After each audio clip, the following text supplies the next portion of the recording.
So yeah, if you're smart about it, because if you take care of your training partners, you'll be able to train for a long time. So if you're smart about it, you'll take care of them. Yeah, and it's kind of like you talked about when you get a little more experience, you can read the body language, read the cues. You can Hmm. feel when somebody's like maybe not giving you a typical somebody that you've trained with for a while, they're not giving you a Hmm. typical response that you would expect. You can kind of you can kind of have almost like that spider sense, a spidey Right. sense in there, and like reading the cues. But that's the one thing when you were talking, I was like, we always jiu-jitsu is a solo sport. It is, but it really isn't. Like you can't get there on your own.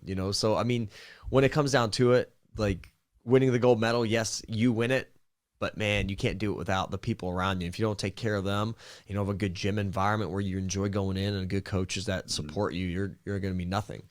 Well, I think it's an idea like with life, right? Life is like it's relationships. It's like each one of us is living out our own sort of like movie in our head, right? We're all Yeah. experiencing our own existence. But you can't really do life alone, right? Like humans are social creatures and we can't get by ourselves. We have to have other people with us. And it typically, if you don't have anybody in your corner, it typically doesn't work out very well. And in our life, right, every relationship, it's like these two entities join together, right? Yeah. And it's the energy that we both give to it that keeps it alive. Like if you and your spouse, for instance, right?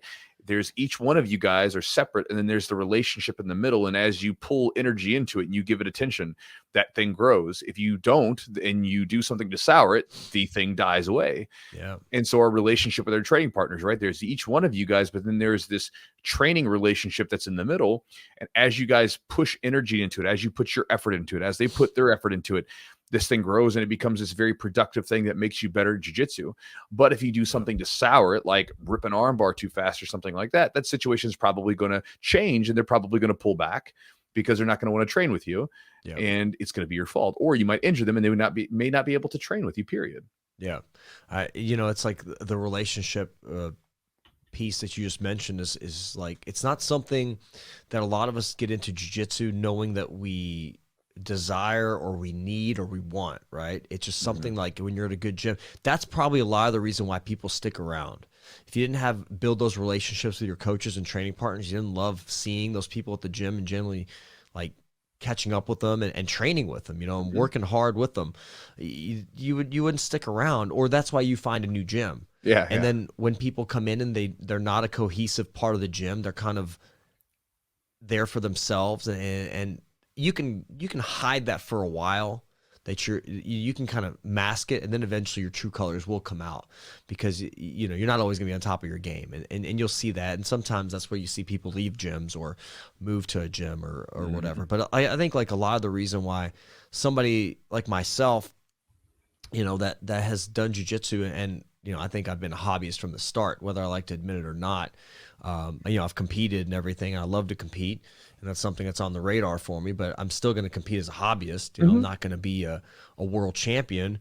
But like the relationships, right? Me and Adam starting this thing together out of like knowing each other for years, and kind of doing this jujitsu thing together, and then meeting people along the way, and then meeting other people. And I think it's just part of you just keep having these relationships with people that you love hanging out with, not just to do jujitsu with. You actually like Mhm. seeing them outside of the gym, and Right. supporting them outside of the gym, which is freaking cool.